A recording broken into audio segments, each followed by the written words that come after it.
señor Ricardo Acevedo es autor de más de 100 libros para niños y jóvenes, algunos publicados en Alemania, Sí. Portugal, México, Francia y los Países Bajos.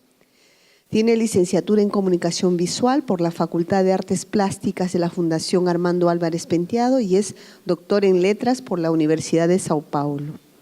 Es autor de la tesis Bendito y Dañado del Samba, un estudio sobre el discurso popular. Es investigador en el área de cultura popular. Ha sido ganador, además del premio Jabuti, uno de los premios más importantes en el Brasil de la literatura infantil y juvenil. Tenemos también en el espacio de lectura, que tenemos aquí en la Biblioteca Vargas Llosa, libros que él ha escrito, están en portugués. Cuando ustedes vengan mañana, pasado, pueden leer ese trabajo igual. Y tenemos para colaborar con nosotros a Óscar Meléndez, que es traductor, intérprete y es profesor del Centro de Estudios Brasileros. Entonces les damos un fuerte aplauso y les recibimos. Gracias. Buenas noches, estou muito gratificado por ter sido convidado para participar do congresso. Não hablo bem espanhol, infelizmente. Tentarei aqui ler, ler, mas, enfim, espero que compreendam. Qualquer dúvida, hablem. Agradeço a Kucha, Rony, as pessoas que me convidaram para participar do congresso. Estou muito contento. Bem, antes de falar, queria fazer um pequeno exercício. Pequeno exercício, me gostaria de pequeno exercício com vocês, bem curtinho. Pode passar a primeira imagem. Peço que vocês, rapidamente, façam texto imaginário em suas cabeças. Les pediría que hagan un texto imaginario en sus cabezas, en sus mentes. Texto imaginário em suas cabeças, como uma pequena legenda. Cada de vocês em sua cabeça, que é essa imagem? Con una pequeña leyenda, ¿no? ¿Qué es lo que significa esa Como se imagen? fosse uma pequena legenda. Como si fuese una pequeña descripción. Que é essa imagem? Podem passar a outra. Que é essa imagem? Essa imagem pequena também. legenda.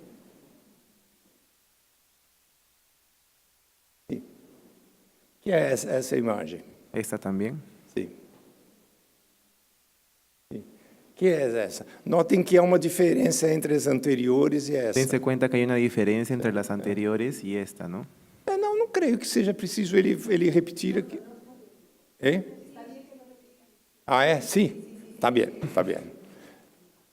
Notem, então, existe grau de subjetividade. Existe un grado de subjetividad maior. mucho más grande. Sim. Faça uma legenda. Igualmente aquí, una leyenda, una descripción. Por favor.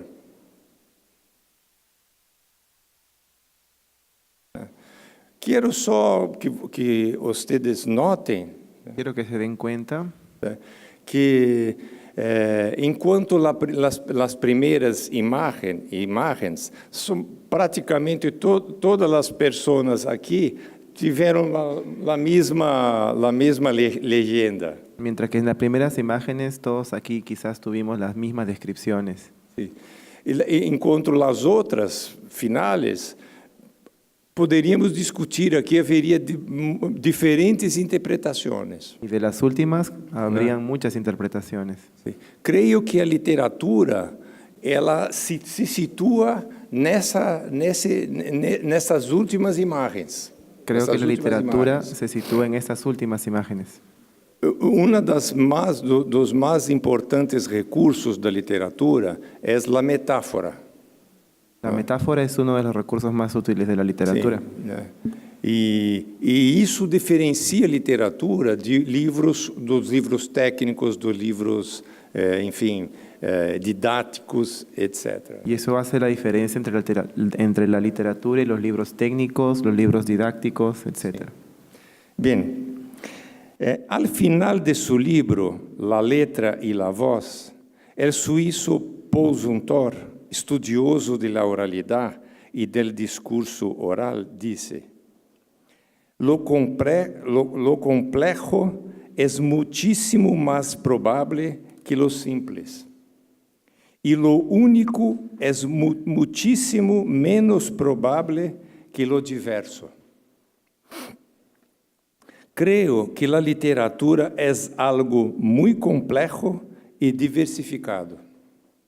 No puede ser entendida como una esencia o un elemento monolítico, aislado y único, la literatura. No.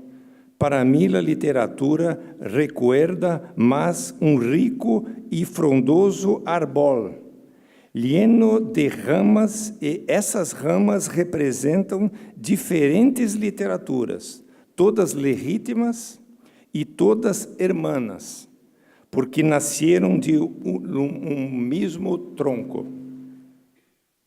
No podemos olvidar, sin embargo, que las literaturas son expresiones de la sociedad en que se producen. Para el sociólogo Norbert Elias, la literatura es siempre testemunho e expresión de un cierto nivel de conciencia. Naturalmente, en una misma sociedad y al mismo tiempo, pueden existir diferentes níveis ou modelos de consciência. Por isso,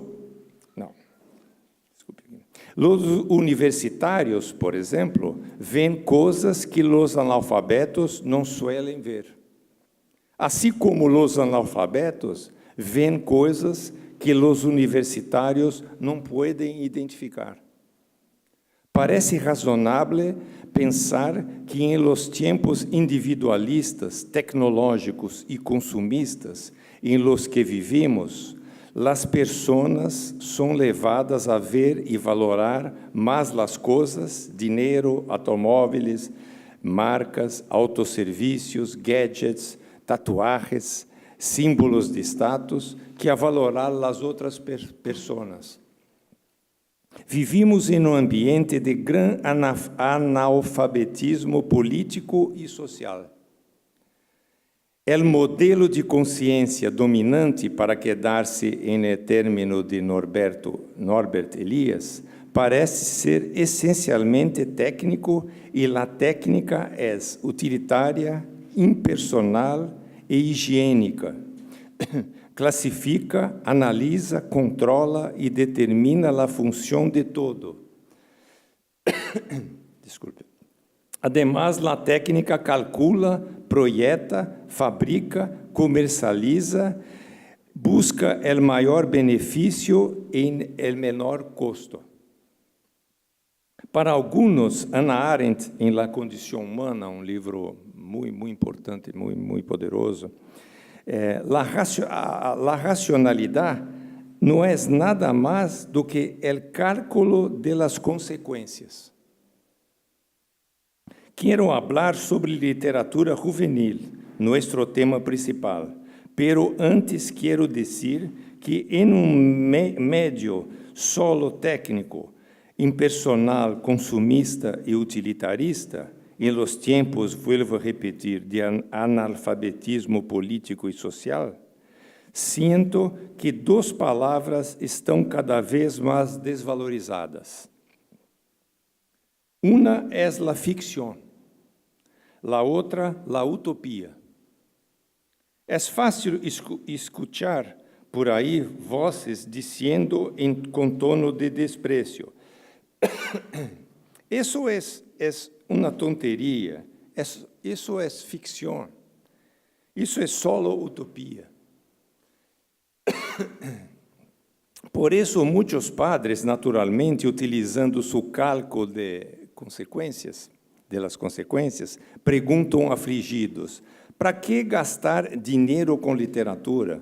Por que não dar-lhe a mi hijo solo livros técnicos, didáticos e úteis? São visões equivocadas, a meu ver. Prefiro recordar a Mikhail Bakhtin, para quem la ficción es una forma de experimentar la verdad. Hablar de literatura significa hablar de ficção e de linguagem subjetivo. Por meio da ficção e da linguagem, criamos situações humanas complexas que não sucederam, pero podiam haver ocorrido, e a partir de aí podemos pensar melhor sobre a vida e o mundo. Vou ler um texto de ficção. Se trata de uma narrativa popular recontada por Ítalo Calvino. Por favor. Aqui está em português, aqui lerei em espanhol. O imperador Carlos Magno, já em idade avançada, se enamorou de uma doncella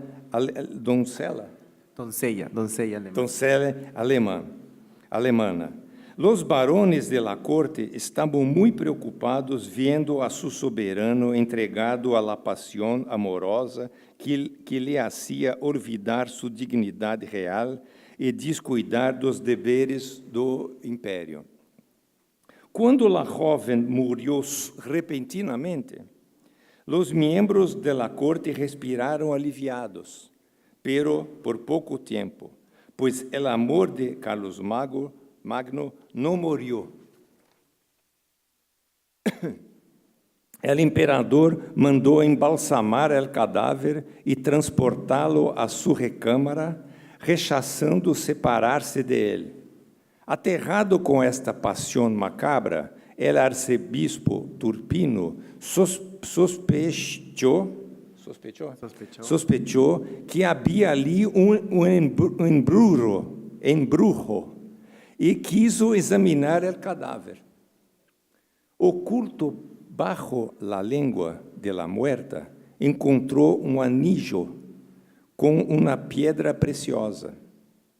A partir do momento em que o anillo, que era anillo, posou nas manos de Turpino, Carlos Magno se apressurou a mandar sepultar o cadáver e trasladou seu amor à la persona do arcebispo.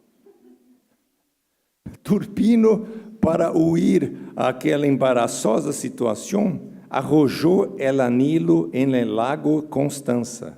Carlos Magno se apaixonou entonces por el lago e nunca mais quiso apartar-se de suas origens.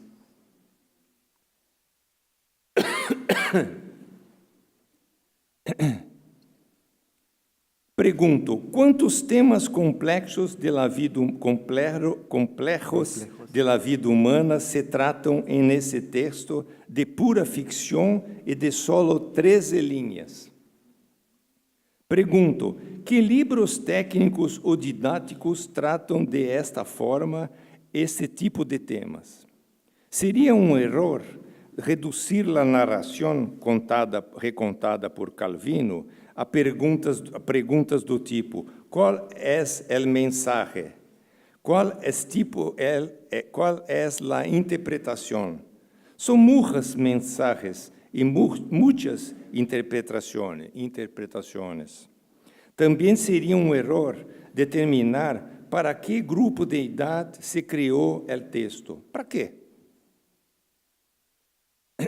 Cada um que oiga ou leia essa narração como pueda.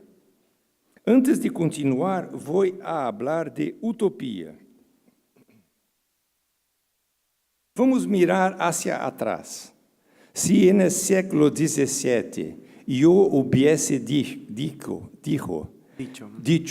que vine volando de São Paulo a Lima em 5 horas, a duração da viagem em avião em los dias de hoje, seria considerado brujo, seria preso e talvez queimado vivo. Imaginem uma pessoa do século XVII ouvindo falar de energia nuclear E que dizer de televisão, internet, Google, redes sociais, drones, inteligência artificial, etc., clonação, engenharia genética, etc. Intento dizer o seguinte: a realidade do presente, de certa forma, já foi uma utopia no passado. E algo importante, a utopia do passado foi criada a partir da imaginação e da capacidade ficcional de los homens. Toda utopia não é mais do que um produto da ficção humana. Apesar de que vivimos em tempo tecnológico rodeados de inteligência artificial e instrumentos de controle e medição, todavia, não temos respostas a questões básicas. Onde está o universo? Que é o tempo? Que é a consciência? Que é a memória? Que é a realidade e que é a ficção? Como separar as duas coisas? ¿Cómo separamos esas dos cosas? Duas coisas. Realidad y ficción. Sim. Sabemos que Descartes dia dijo: "Pienso, luego existo". Pero, ¿quiénes somos nosotros? Trago outra pergunta. Para que fazer projetos se sabemos que vamos morrer? Sei que é possível dar respostas diferentes a essa pergunta, pero quero proponer uma. Incluso sabendo que vamos a morrer, por que não aproveitar que estamos vivos para criar projetos que busquem construir um mundo melhor que este em el que vivimos hoje? Creio que todos nós, incluso nossos niños e jovens, deveríamos ter o desafio constante, essa missão, esse sentido e essa utopia. Ajudar a construir e inventar um futuro melhor para os que estão no mundo e para os que aún não nasceram. E para fazer isto, esse jovem, vamos a quedar com ele, vai ter que estudar e aliar seu conhecimento a sua capacidade de inventar, é decir, sua capacidade de fazer ficção e criar utopias. Temos muitos problemas no mundo: a pobreza, o hambre, o analfabetismo, o racismo, guerras, violência contra a mulher, violência contra os niños, governos não democráticos e corruptos, a destruição do meio ambiente por razões econômicas. Creio que todos nós, e sobretudo nossos estudantes, deveríamos estar comprometidos e saber que necessitamos abrir um espaço em nossas vidas particulares para criar uma utopia, combater a maldade do mundo para transformar o futuro de nossos países e de nosso mundo mais equilibrado e justo. Se trata de uma questão ética, se trata de uma questão de civilização, se trata de uma questão política.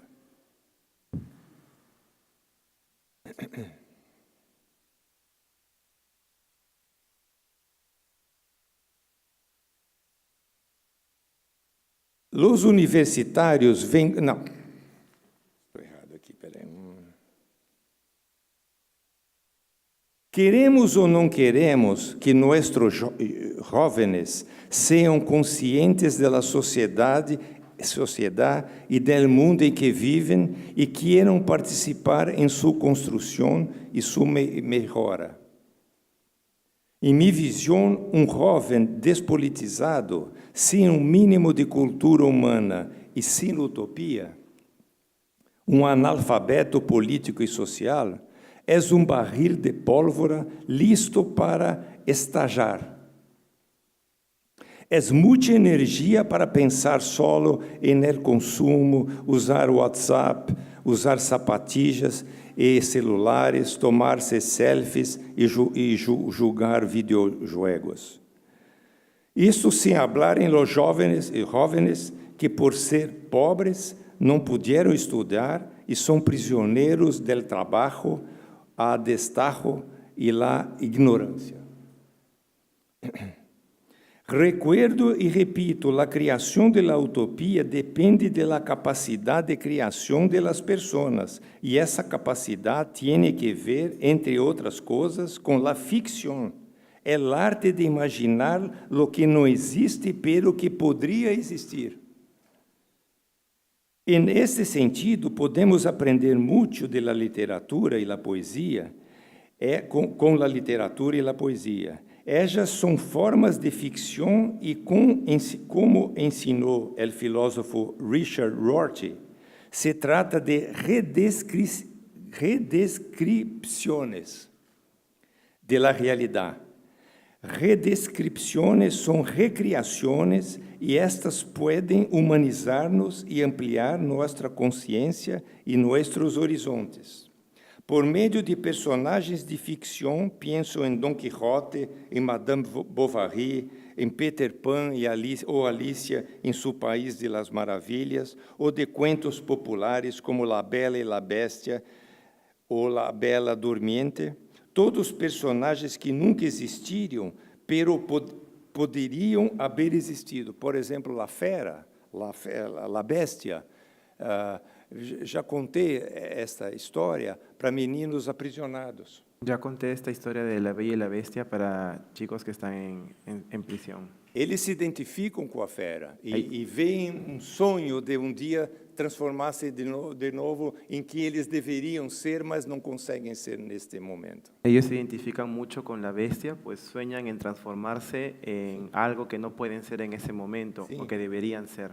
É uma metáfora que pega os jovens criminosos com muita força. Una metáfora que influye mucho en los jóvenes que cometen crímenes. Sim.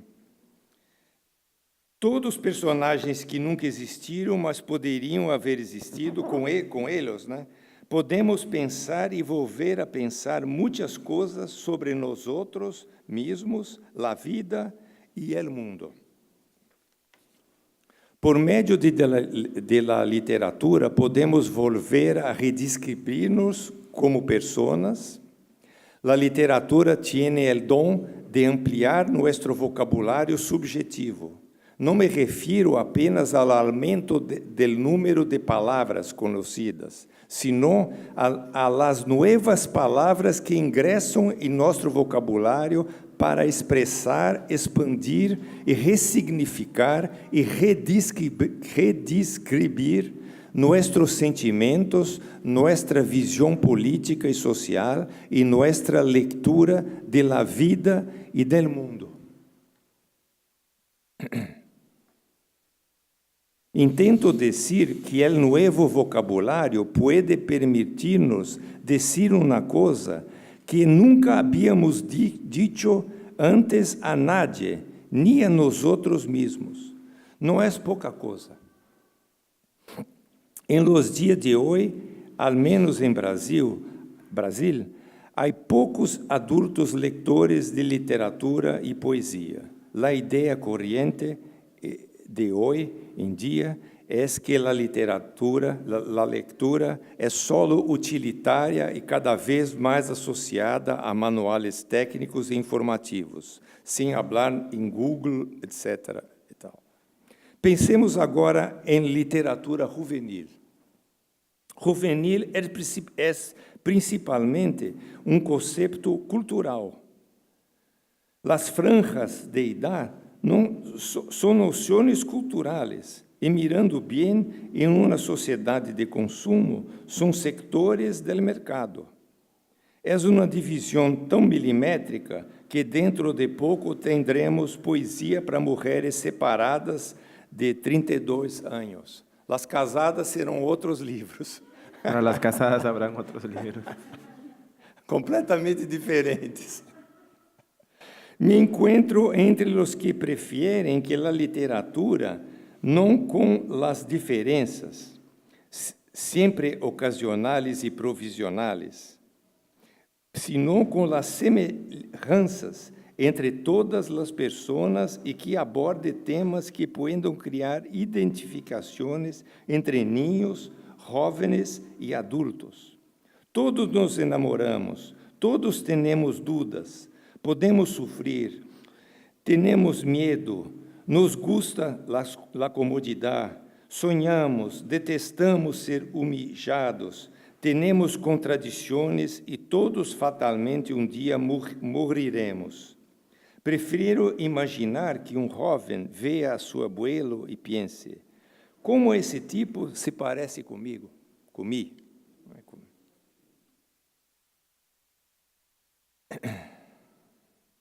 Prefiro recordar que homem de 80 anos de idade nunca tuvo 80 anos antes. Nesse sentido, é aprendiz análogo a niño de 8 anos de idade. Uma coisa é certa, a literatura não trabalha com objetividade e raciocínio aritmético, onde 2 mais 2 é sempre 4. Em la literatura, 2 mais 2 pode ser igual a 1, a 3 ou a 7. Hasta porque a lógica, a ciência e a técnica não dão conta de todo. De que serve em uma guerra saber que existem moléculas e átomos?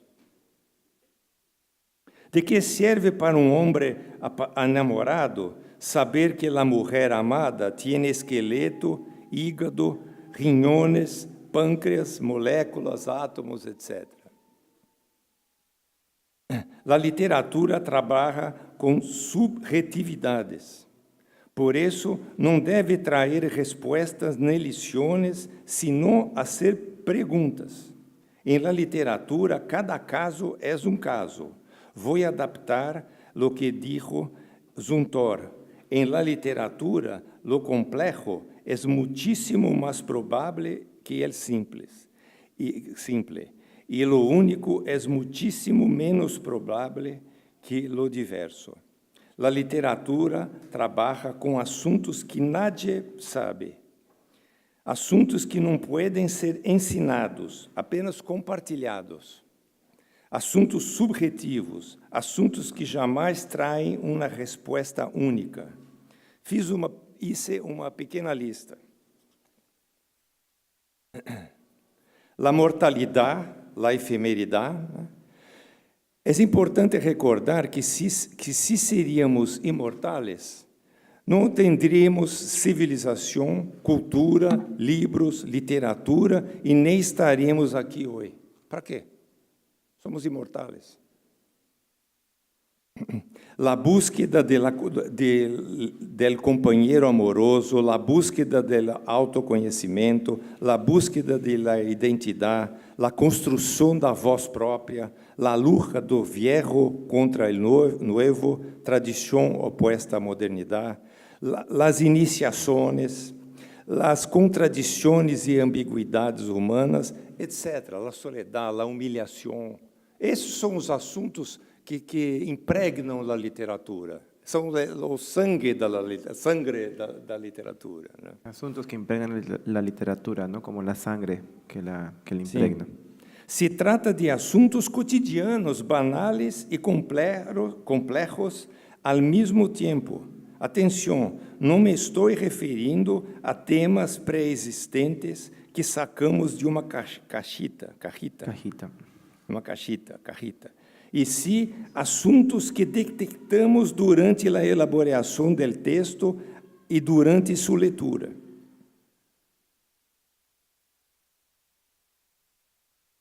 Não me parece tão importante saber se a literatura é infantil, juvenil, adulta ou outra.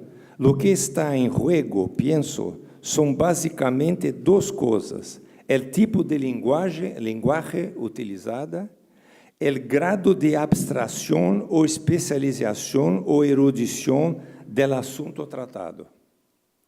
Textos complicados com demasiada idiosincrasia, que exageram na experimentação, que tratam assuntos que exigem abstração ou conhecimento especializado, podem ser excelentes, muito buenos, pero não servem, não agradarão, penso eu, os jovens e, atenção, jamais serão populares.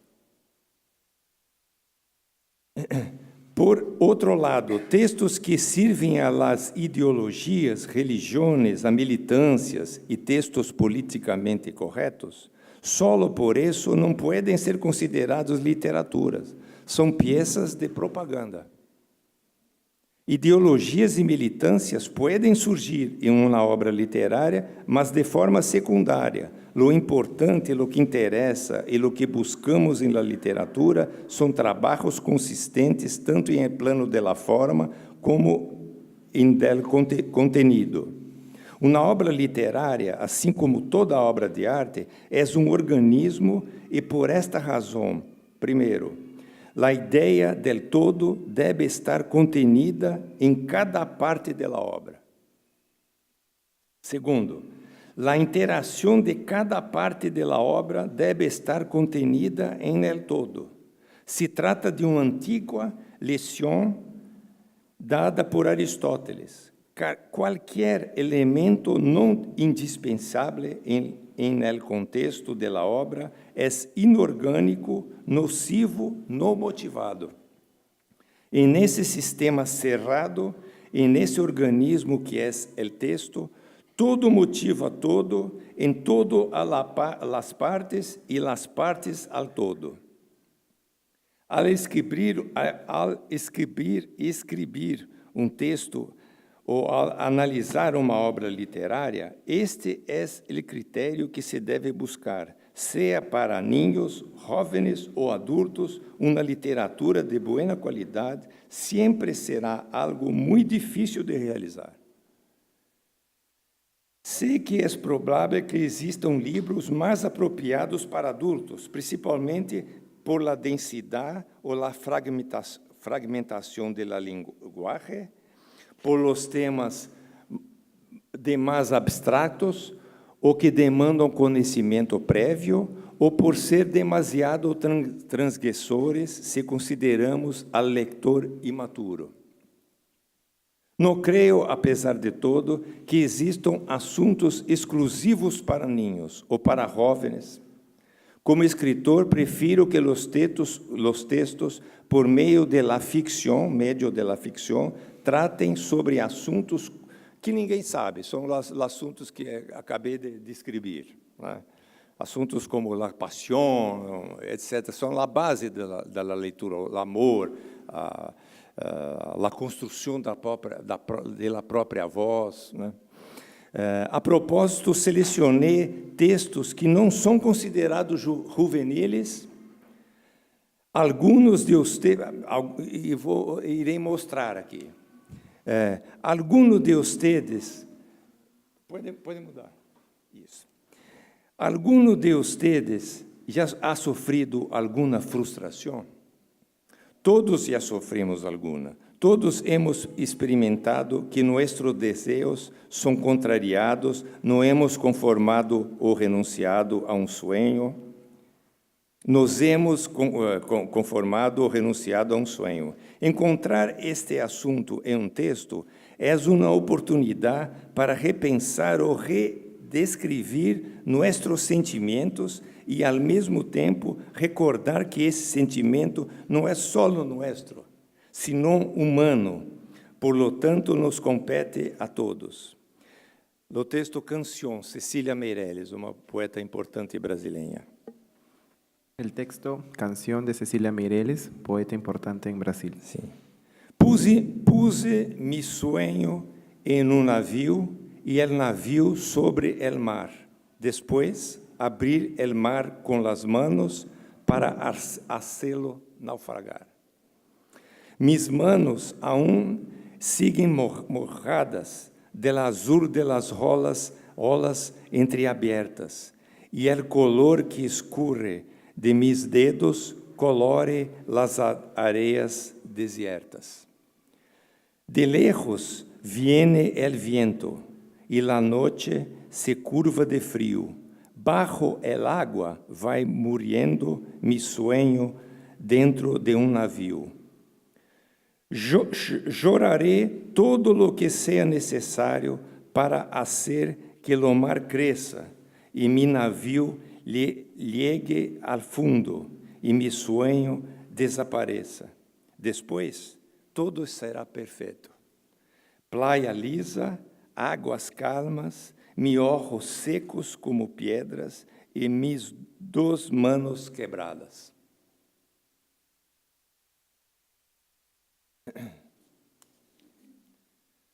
Para quem tem a suerte de viver em uma sociedade pacífica e socialmente equilibrada, por exemplo, no Brasil temos uma situação difícil social, muita pobreza, hambre, por las vezes, né? Não é uma sociedade tão pacífica. En Brasil hay muchos problemas sociales, específicamente de pobreza. No es una sociedad pacífica. Sim. Hablar de guerra em países pacíficos, né? Hablar de guerra pode ser algo um pouco abstracto e distante. Vemos as notícias em los periódicos e em la televisão, sin embargo, não nos identificamos plenamente. Como se disse em Brasil, arde, pimenta. Arde en los ojos del otro es colirio. La expresión es ají en los Ají, ojos del otro ají. es colirio. Sí. Ciertos textos hacen que logremos construir identificaciones con personas que viven la guerra y el sufrimiento. Vietnam, la poeta es Wisława Szymborska, polonesa e prêmio Nobel da literatura. Mulher, como te llamas? Não sei. Quando nasciste? De onde eres? Não sei. Por que cavaste essa madrigueira? Não sei. De quando te escondes? Não sei. Por que me mordiste el dedo cordial? Não sei. Sabes que não te vamos a hacer nada? Não sei. A favor de quem estás? Não sei. Estamos em guerra, tienes que elegir. Não sei. Existe todavia tua aldeia? Não sei. Esses são seus filhos? São. Sim, melhor dizendo, não são. Vejamos trecho do poema. Quero notar o seguinte: jovens escutam todos esses poemas com tranquilidade e se interessam muito. Nenhum desses poemas foram escritos para jóvenes. Nada a ver. Ninguno de los poemas que acabo de leer fueron escritos para jóvenes. Los jóvenes lo escuchan sin ningún problema. Veamos trecho del poema En el Caminho com Mayakovsky, de Eduardo Alves da Costa, brasileño. La primeira noite, ellos se aproximam e roubam uma flor de nuestro jardim, e não dissemos nada. La segunda noite, já não se escondem, pisam as flores, matam a nuestro perro, e não decimos nada. Hasta que dia, el mais frágil entra solo a nuestra casa, nos rouba a luz e, conhecendo nuestro medo, nos arranca a voz de la garganta e já não podemos decir nada. Vejam quantas redescrições correspondem a esse texto. Estamos redescrevendo ditaduras? Estamos falando de corrupção? Estamos redescrevendo o tráfico de drogas? Estamos usando outras palavras para falar de la enfermidade, como o câncer ou o SIDA? Pessoas de toda idade, niños, jóvenes e adultos, podem sentir e sentem angústia. Textos que elaboram esse sentimento humano com claridade e que podem ser compartidos, nos tornam, creio, mais humanos. Assombros, o poeta Afonso Romano de Santana. Pode passar. Esse. Assombros. Às vezes, pequenos, grandes terremotos ocorrem do lado esquerdo de mi pecho. Afuera não se dão conta os desatentos. Entre a aorta e o omoplata transcurrem... Como? Omóplato, transcurrem quebrantados sentimentos. Entre as vértebras e as costillas, há vários trituramentos. Los más íntimos já me vieron removiendo escombros. Em mim há algo imóvel e enterrado em permanente assombro. O que se pode dizer sobre a riqueza do amor banal em la vida cotidiana? Matrimônio. Outro, sim. Há mulheres que dizem: mi marido se quiere pescar, que pesque, pero que limpe los pescados.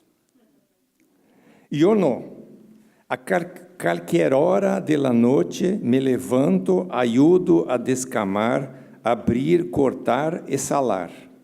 Estamos também solos em la cocina, chocando codo com codo, de vez em quando. Ele disse coisas como: este foi difícil, brilhou em el ar, dando coletadas. E hace el gesto com la mano. El silêncio de quando nos vimos por primeira vez atraviesa la cocina como um rio profundo. Al final, los peces en las fuentes. Nos vamos a dormir, coisas plateadas aparecem. Somos novio e novia. O tempo, como está o tempo? Como? 10 minutos? Tá bem, tá perfeito. Vou ler mais 2 poemas e depois faço um rápido encerramento. Estou tentando mostrar poemas adultos, entre aspas, porque eles são... todas as pessoas, provavelmente um ninho, em boa parte desses ele irá acompanhar, irá refletir. Estoy intentando presentarles poemas que fueron escritos para adultos, entre comillas, pero que cualquier persona puede seguir y entenderlos. São narrativos, são claros, linguagem, vocabulário público. Lenguaje público, son narrativos, son claros.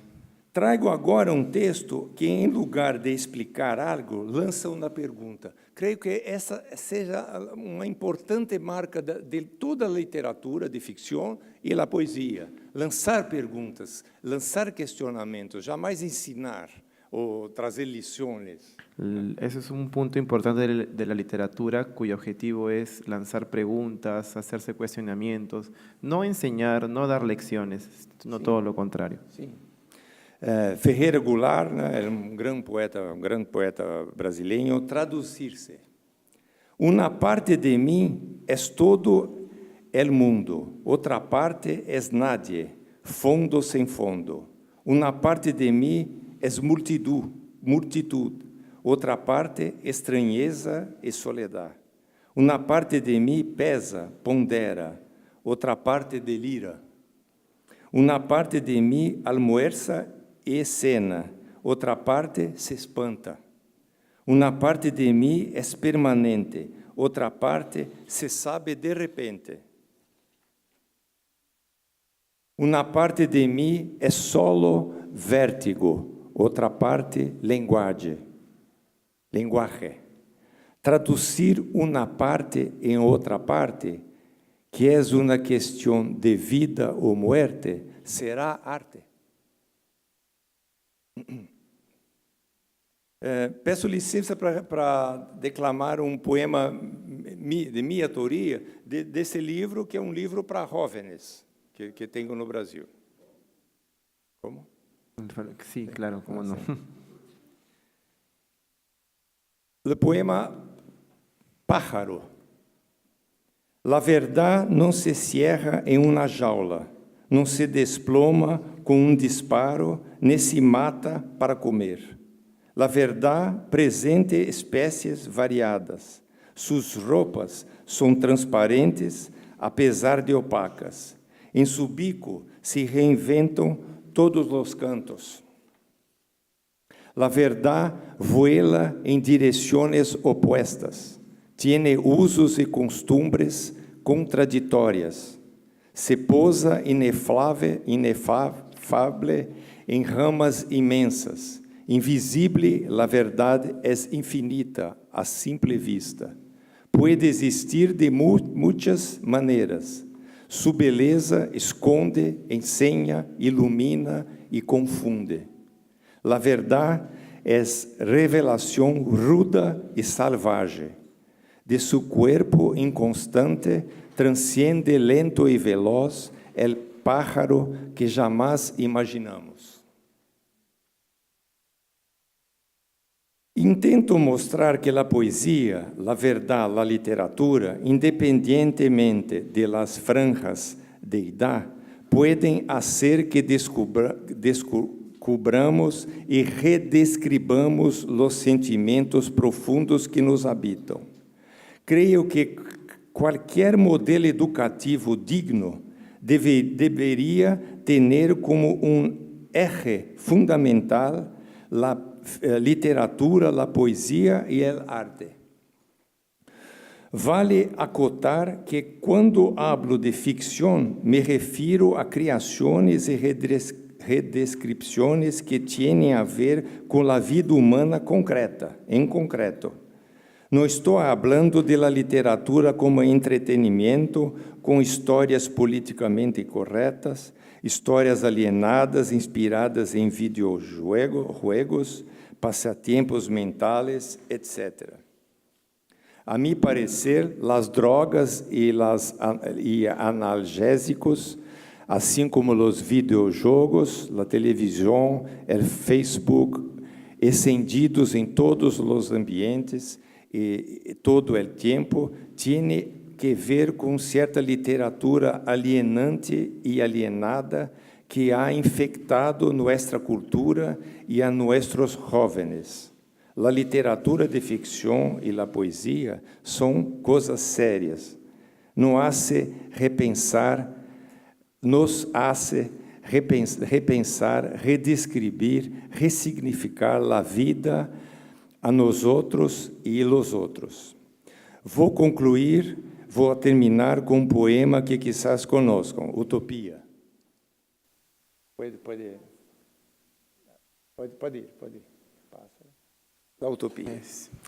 La Utopia está en el horizonte, me acerco 2 passos e ella se aleja 2 passos. Caminham 10 passos e ella se corre 10 passos mais alá.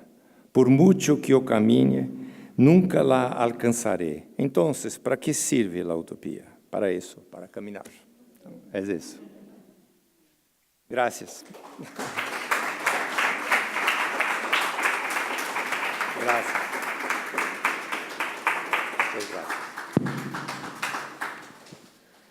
Muchas gracias, Ricardo. Muchas gracias, Oscar.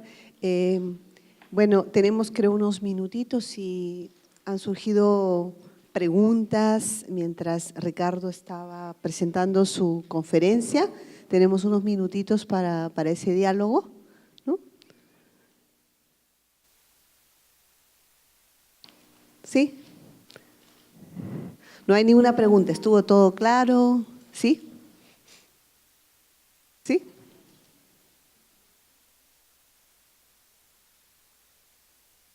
Un autor polaco en el libro Modernidad Líquida refleja todo lo que, la visión que usted ha dado. Y es muy cierta, ¿no? Concluimos que, creo que la conclusión es de que los escritores, los que escriben literatura, están imbuidos, tienen que estar imbuidos de esa humanidad para poder transmitir y vislumbrar un mundo mejor, ¿no? Y siempre estamos viendo la utopía, ¿no? La utopía tiene que estar cercana a nosotros para poder escribir. Sí, sí. ¿Sí? ¿Está bien? Sí, sí, isso. Gracias. Infelizmente, não creio que a utopia, pelo menos na minha experiência, quando converso com jovens, sinto uma grande energia, uma grande criatividade, mas eles não veem que eles podem construir um mundo melhor, por exemplo, porque senão eles não sabem o que fazer com sua energia. Nas escolas ou na sociedade, a propaganda, por exemplo, propaganda é a ficção mais perversa. A propaganda que vemos na televisão, né? Ela é perversa, se pensar, porque ela é só tudo io, né? Quer dizer, tudo assim, encontre sua voz, faça o que você quer, etc, etc. É só individualismo excessivo, né? E é necessário que nos desenvolvamos como pessoas. Es necesario. Habla de la ficción más perversa que en la televisión y que es todo individualista, ¿no? Y es necesario que nosotros nos desarrollemos. Sim, mas é necessário ter uma visão ter consciência que estamos numa sociedade. Una visión de tener la conciencia de que vivimos en una sociedad. Por vezes eu converso com jovens, é engraçado, até, por exemplo, 12 anos, né? E eu pergunto, uma menina sentada aqui, eu pergunto para ela, tu sabias que um dia tu serás abuela? A veces conversa con niños de 12 años y les pregunta, ¿no? ¿Sabes que algún día vas a ser abuela? Eles ficam assim, daí eu pergunto, gostarias de construir um mundo melhor ou pior por seus netos? Menina de 12 Y les cuestiona si les gustaría tener un mundo mejor para sus nietos. Porque é disso que se trata. As crianças e os ninhos e os jovens, eles têm que entender que estamos numa narrativa. Já morreram pessoas que fizeram coisas, estamos nós aqui hoje, morreremos e virão outras pessoas. Estamos numa narrativa, não somos só eu no mundo sozinho fazendo o que quero. Tanto los jóvenes y los niños tienen que entender que estamos en una narrativa. Sí. Ya murieron personas, estamos nosotros ahora y vendrán más personas después de nosotros cuando muramos. Bueno, sí. Buenas noches, saludar la exposición de Ricardo Acevedo, disculpe. Como más o menos yo lo entendí, desde la posición que cada uno de nosotros ocupa en la sociedad, en última instancia, ¿qué recomendaciones o sugerencias usted le daría justamente a los docentes, ¿no? Específicamente al área pues, de comunicación, de literatura, ¿no? ¿Qué sugerencias daría? Vou falar da experiência do que miro em meu país, né? Muitos professores não são leitores. Eles estudam, mas não são leitores. Não têm prazer em ler. Não descobriram ainda a literatura.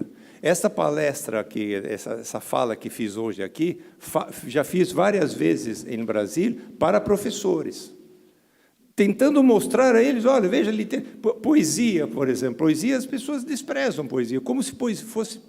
Ya hice esta conferencia muchas veces en Brasil para los profesores, que muchos de ellos no son lectores y vean a la poesía sin mucho interés.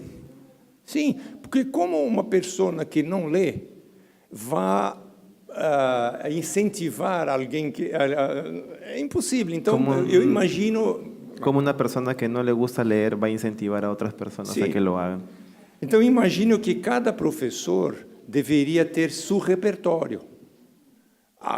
O repertório de literatura, por exemplo, que ele gosta muito, qualquer que seja. Esse repertório que ele conhece e gosta e tem interesse, isso é uma boa literatura para ele apresentar aos seus alunos. Cada profesor debería tener su propio repertorio de literatura, ¿no? Y esa es una buena idea porque él presenta lo que él conoce a sus alumnos. Sí.